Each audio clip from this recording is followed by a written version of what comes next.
Ferris wheel, and I looked back at the video and I'm just holding on for dear life. I'd imagine you were rocking the cage though. Just waving a mic at me.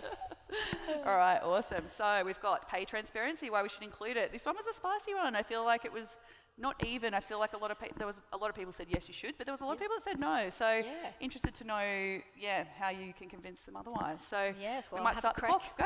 Thank you. So let's talk about why we should start including salaries on job ads. Oh, I need the clicker. Thank you.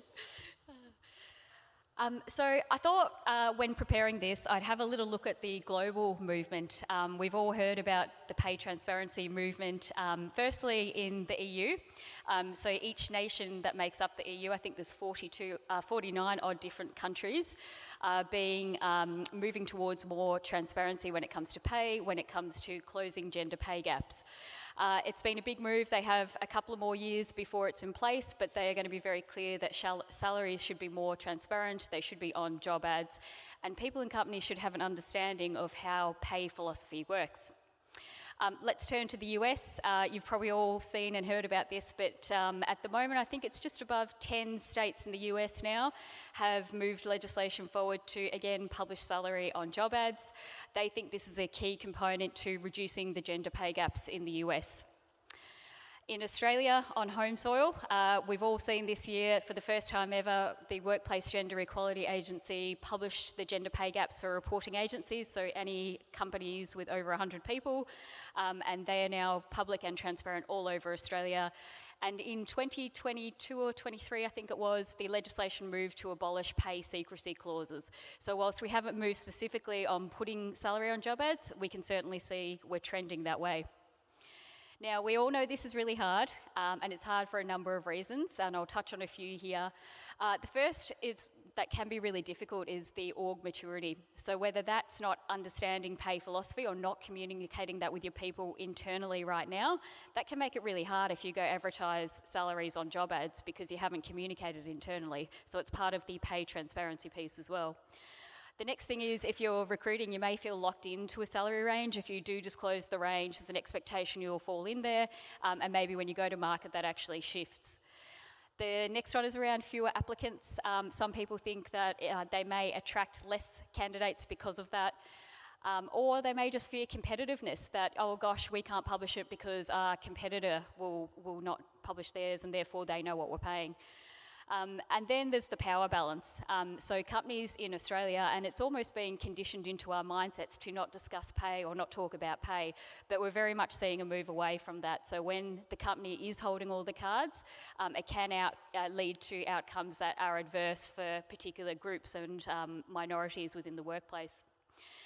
Let's talk about why there's an upside to this, because there are so many benefits from companies that we have seen move on this. The first is it just promotes fairness. So transparency drives fairer pay practices. The companies are really then on the hook for adhering to that, so it really makes it, or levels up the playing field, as we'd say. A lot of the research suggests that it breeds trust. I think the research will show that people who work in companies that do or move towards a pay transparency model, they do trust the company more because they're not having to worry about whether they're getting paid fairly or right. They inherently know that. The next one's around reducing the gender pay gap. So I thought this was very telling this year. So for most government ads, they will publish a pay range or transparent salaries within a range on pretty much all their job ads. The Commonwealth Public Gender Pay Gaps got published this year for the first time ever. So for private companies, it's been going on for many years. But there was an 8% lower gender pay gap in the Commonwealth sector. So does that tell us that that is the way forward to help create a more equitable workplace? The next is around improved candidate experience. We've probably all been there applying for that dream job, get right through the process, only to find out after hours of investment and emotional connection with the company, it's not even paying anywhere near what you thought.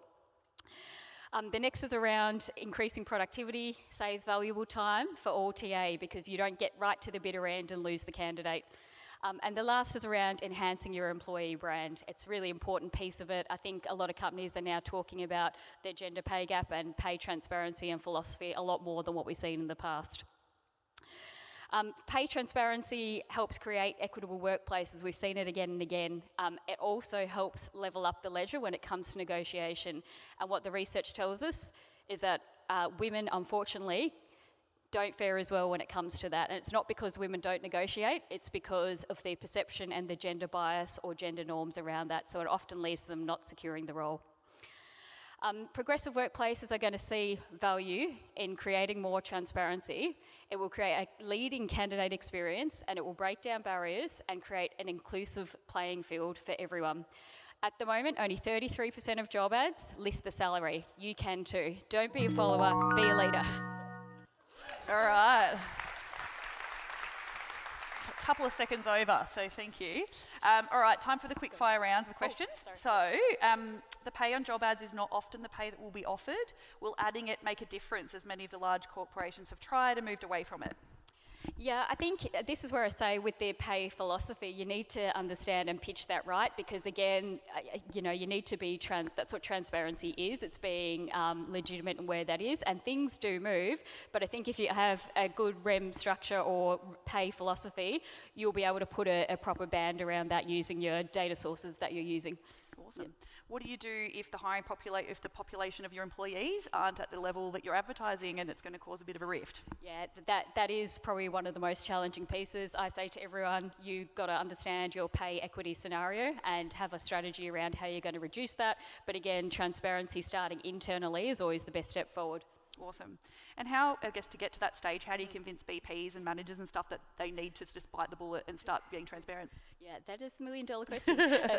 Look, I think a progressive mindset on this, because this is the future, whether we like it or not. We've seen in bigger economies that it's all moving that way. So like I say to people, don't wait for it to happen. If you start leading on it, I think you'll be in a better place when the world starts moving that way anyway. Yeah, amazing.